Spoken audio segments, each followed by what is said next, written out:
This question is from Claire here at Triple I. Namaskar, Sadhguru. Why do we not place our feet towards lingas or other consecrated objects, or even people for that matter? Is it simply a matter of respect, or is there a scientific basis for this? So these days they are doing that, some of them. In the Western cultures, when you meet somebody, you shook hands. Because of virus, they don't want to touch. Some are doing elbow touch, some are doing feet shaking. So it's beginning to happen, Claire, you don't have to feel disappointed. It's beginning to happen.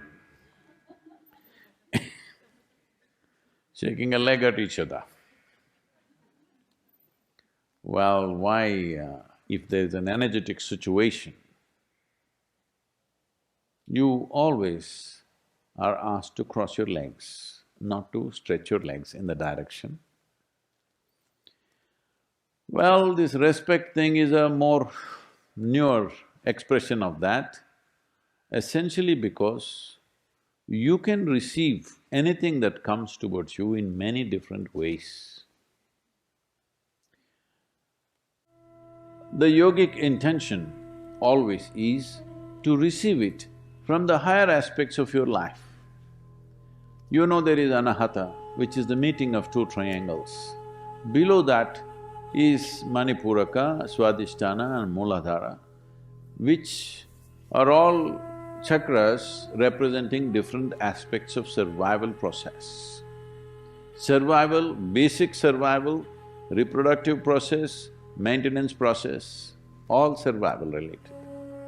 Here it comes, and there are two triangles intersecting each other, because this is ultimate ecstasy, this is realization, this is power, this is love, and these sections, these triangles intersecting.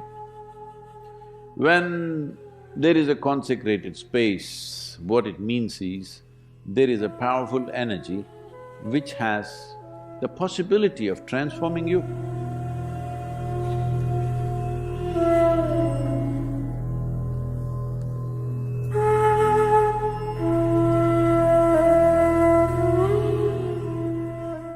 That energy must come to you always from the highest possibility that you can receive. You can receive from your Sahasrar, it would be too fantastic.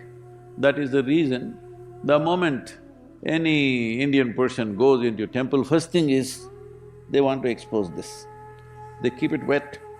In a proper temple, they are told, even in the Dhyanalinga temple, people go wet themselves, a wet head, because they are hoping this energy will enter here. It didn't work, so hoping here. Didn't work, then they will take, hoping this will have work, nothing worked, then they will say this. But they don't want to go here, because these are survival processes. We don't want to enhance them. We want to enhance other dimensions of life which will enhance our life, because if you survive better, if you survive, it's good. It's very essential we survive. But surviving better than somebody is not a life goal. It's a waste of time, because whatever you do, you're not going to survive forever. Hello?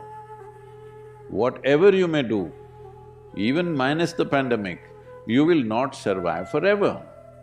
So there is no need to invest too much in the direction of survival. So, because of this, the whole culture understanding this dimension, they created the societies in a certain way. Well, today what you find is a whole distorted version of that, but fundamentally it is still there, that when you go to any consecrated space, you're like this, because you wanted to enter here, you want to become blissful, ecstatic.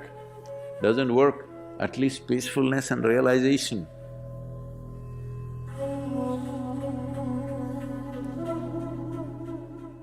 Balance and free from all kinds of poisons that are there in the world should not enter you. So essentially, you want the upper part of your body, above anahata, to be exposed to this. You don't want to sit with your legs open like this in front of a consecrated space, because that will attract a totally different kind of energy towards you, and that will work for you in a completely different way, which is not necessarily beneficial to you, it could be detrimental to you in many different ways. That's a reason when you sit in any space where you think there is power, there is energy, you always cross your legs and sit because you want to close the lower part of the body. If you do this, you know in some way you are close to people, isn't it? Hello? Ladies, you know this. Suppose somebody is talking to you, let's say a stranger has come, a man, talking to you. Will you talk to him like this? Hello? Well, some of them are doing it these days because they think what is wrong? Nothing wrong, you will bring a certain different type of attention to yourself. Well, if the man is decent, you will do this, if you are Indian, otherwise you will say hello and maybe shake his hand. And if he is acting little fresh, you will say, yes or no? Because you know, you may not know intellectually, but instinctively you know what kind of postures bring what kind of attention to you, isn't it? Hello? Whatever culture you have grown up in, instinctively you always know because it happens in the body. It's not that we make up in the mind, certain things happen in the body. So certain cultures have very consciously evolved these postures that if you want to do this is how you must sit. It's very, very important. Even food, I'm telling you, if you sit in front of food, one advantage you have is there is a table between you and the lower parts of your body. But if you sit with food but with legs open, like many people are standing and eating, if you stand and eat, there are many negativities to this, because you must understand the longing for food is not just in your mouth, entire body is longing for it. Entire body. Well, people will say, oh, there is nothing scientific about it, is my navel longing for food, is my genitals longing for food? Yes, it is. You may not understand, every part of the body is longing for food, but it must go through this route, isn't it? Hello? Similarly, there are other kinds of longings in our body, they must go through the right route, then only life works out in a certain way, otherwise you will distort life. So keeping your legs crossed whenever you see a powerful form is a very important thing. And also food. Food is a very powerful thing. Hello?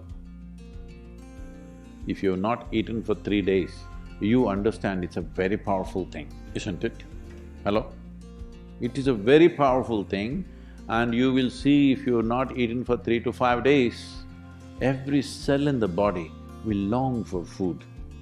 Now if you place food here, it's not just here, mouth waters, everything works.